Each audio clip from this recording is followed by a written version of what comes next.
mabagyong hapon, gabi na actually pala, ano na, pasado alas 6 ng hapon, pero kako-close lang namin. So at least kahit papaano, kahit na ilang araw na itong maulan, kahit papaano, awa ng Diyos ay may mga customers pa rin talaga. So itong smash na ito, habulin namin kasi linggo bukas, baka kakailanganin ng customer at nagpa-compute na ito kanina, tapos ano na rin, pinarsyalan niya na rin.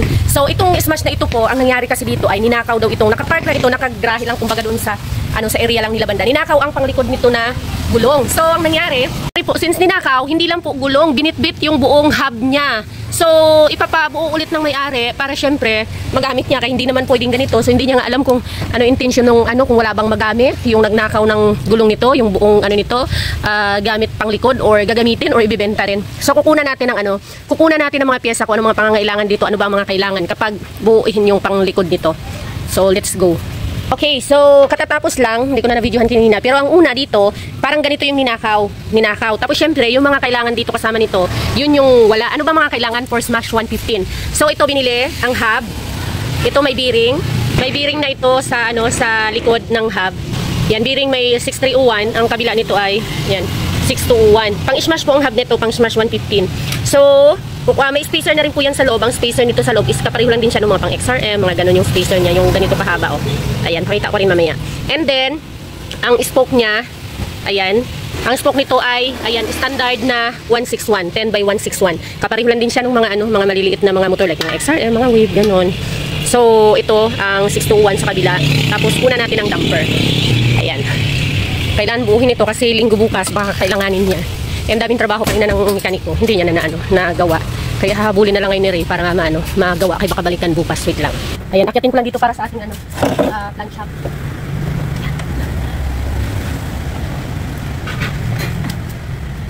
Ayan, plant shop. Of course, ang ating brake panel pang likod. Ayan.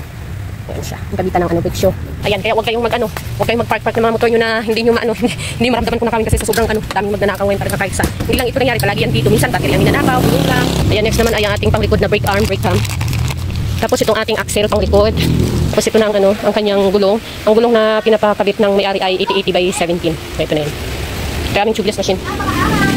Brake arm, brake cam. Yan, so siya nang kumuha naman. Interior, 225 by 17. Yan, para sa 8080. Pwede din naman dyan ang 250. Pero mas prepare namin basta mga ganyang sizes yung medyo mas maliit konti. So yan, ang kakabit ay 225 by 17 sa 8080 by 17. Yan, tapos kuhaan na rin natin ang damper ng pang smash. Smash, Shogun. Ayan, pareho lang yan sila. Tapos kadena pala. Ayan, so yung Marflex ang ating kakabit na kadena ng 1 pin lang. Nice quality.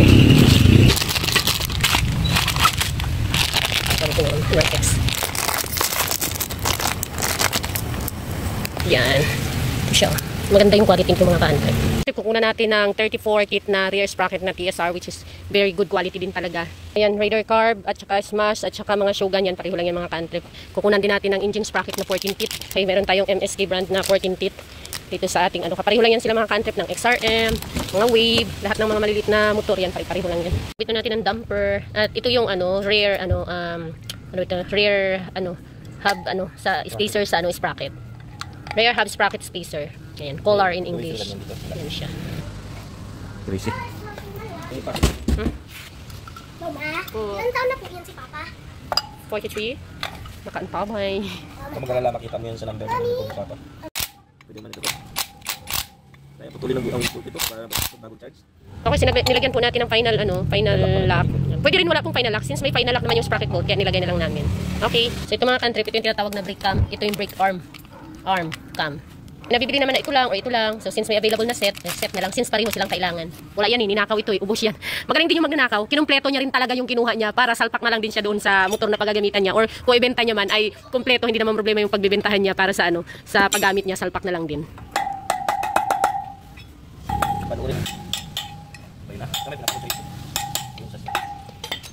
Sa 8 mayroon silang parid ng tayo ng brake shoe ng XRM, same with the smash. Tingin daw? Okay, nandito na yung brake cam. Para maitya naman ipiti nating brake arm. So let's try it on para sa mga spacer. Ang git ko po kaninang spacer dito yon. Yan, yung tinatawag na collar. Rear hub spacer. Axle, testing axle.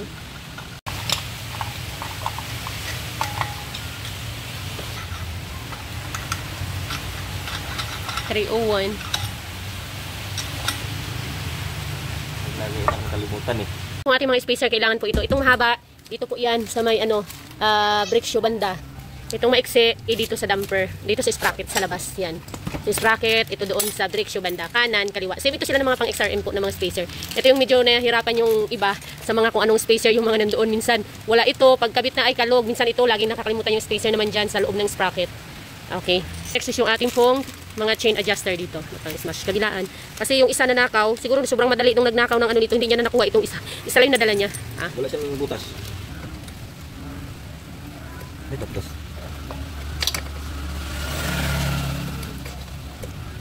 Dumi kasi yan. Ay, tagal na yan, oh. Puno yan ng Naka-standby kasi itong motor na to eh. Sa sobrang akala nagnanakaw, hindi naman kasi ginagamit. Ginakaw niya na lang.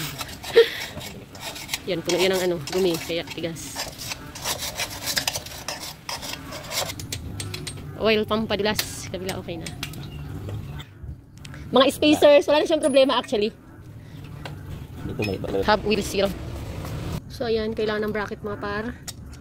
Ganoon. Yan yung kabitanan ng sa may brake arm.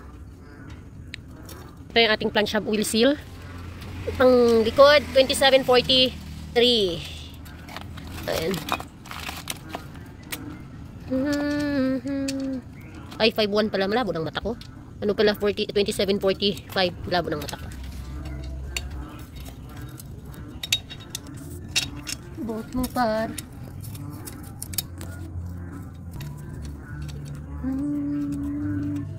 Okay, pang wave 125 po yung brake rod. Tapos syempre secondary spring doon.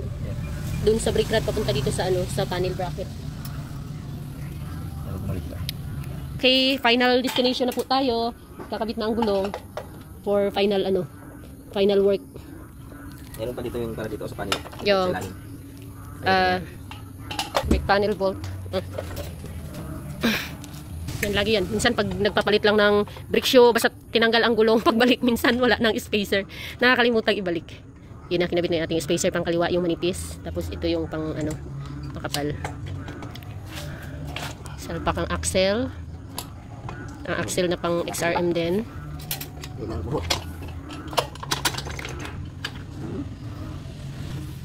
Isang spacer. Pasok dyan sa kabila. Yan po yun na spacer. Yan. Ito yung mahalaki para dyan sa brake panel. Tapos ito yung maliit kanina. Yan. Sa pagitan dito ng sa pagitan siya nitong swing arm at saka ito ng planche hub. Para hindi ito magkikiskis dito or hindi siya maluwag. Okay. Tapos ng setup dito. Okay siya. Local-look. Yan.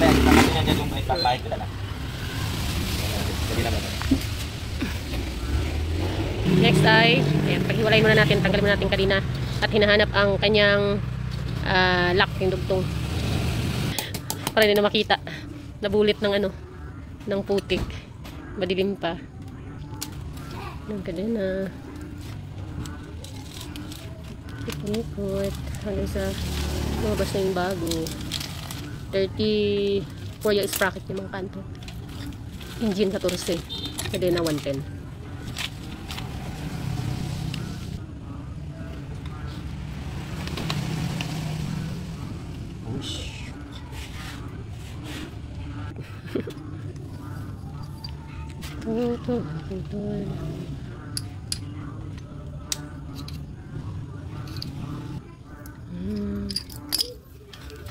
Putol na.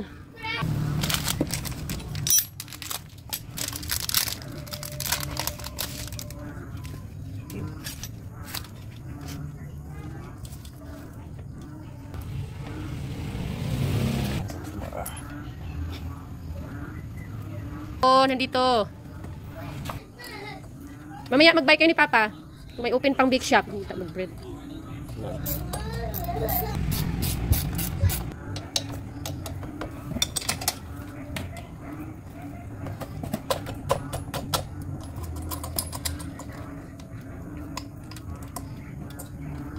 Lubat na ito. Uy, lubat na.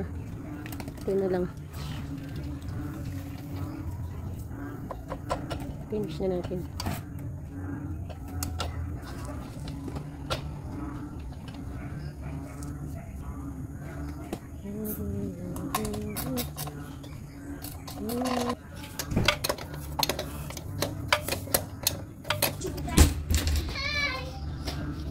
Pag walang ganito, pwedeng wala na ito eh. Pwede ring wasiran, depende. Okay lang naman. Wala naman ano ito. Wala naman siyang ano ito. Panalaman or wala namang ikakaano yan. Sisira. Kataon lang kasi kay set yung ano, break cam. Kaya nakasama yan siya. Oh, may kwan dito yung purpose na para hindi siya magbaon. Kinakawasin niya para ang kwan dito. Para hindi mag ano yung arm, yung cam sa arm. Yan pag binabaon kasi nagalubog. Haba. Pang ano, pang protection.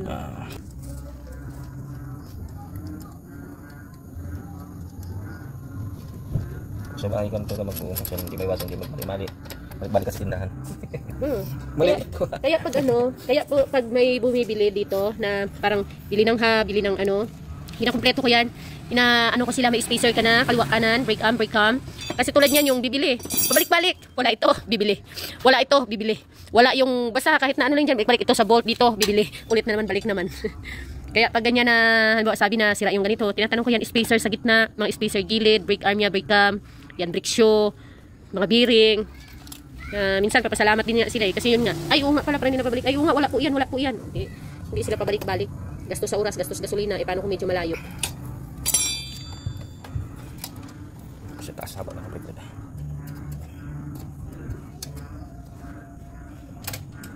Ikot daw. Tapos lang haba ito ng isa rin at saka kwan. So ayan na mga ka-antrep, tapos na po ang ating setup ng ating Smash 115.